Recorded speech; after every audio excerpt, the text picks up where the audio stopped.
Technically, this is my first time doing an experiment like this, but logistically, I think it's gonna work. The truth is, we've already had our first frost. In fact, 2 days in a row, we woke up to frosted over tones of white on the leaves and the buildings and the car. And it was a quick reminder for me to get my butt in gear that I had plants that I really wanted to save from those hard killing frosts. So time to get to work.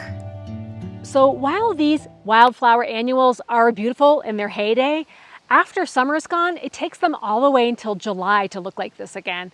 So that's when I had the idea, why not take some of my favorites and move them inside to not only extend the season, but to also give them a head start for next year.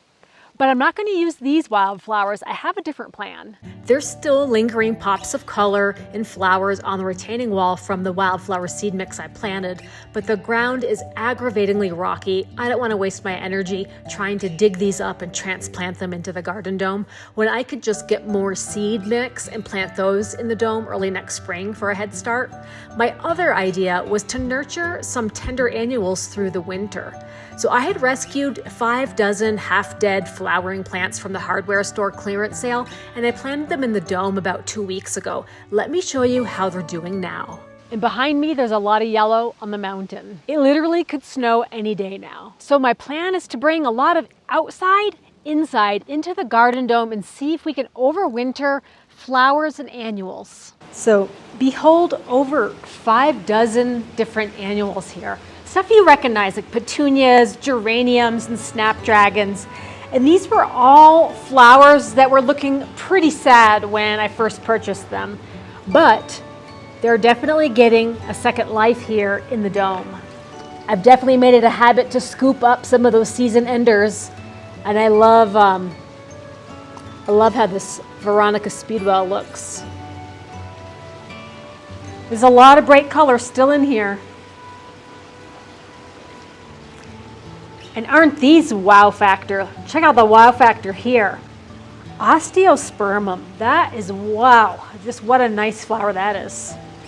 Some of these aren't so beautiful looking, but they're great for pollinators. But I'm leaving no flower stone unturned. There's definitely plenty of summer left inside of the grow dome.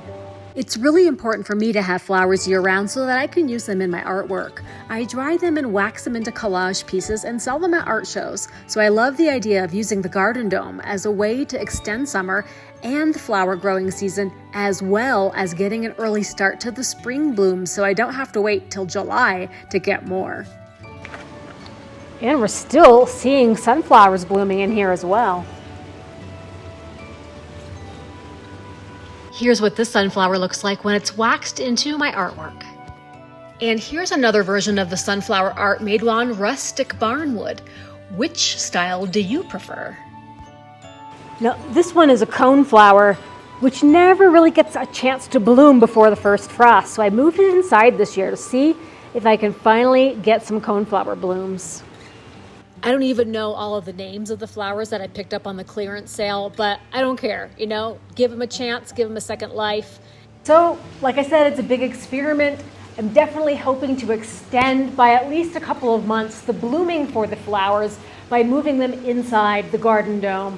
But I'm really hoping that this is going to give me a head start on the spring season. So I filled up this whole garden bed with annuals, but they're not going to live in here forever. I'm going to get them a head start and then put them out after the frost date in June next year. So hopefully we'll have plenty of blooms, be able to fill out a lot of garden boxes, attract a lot of pollinators, and also make a lot of art. So definitely stick around if you want to see how this experiment pans out, or if you'd like to see more on the artwork done with flowers. Definitely have some videos upcoming about that. And we'll see you in the next video.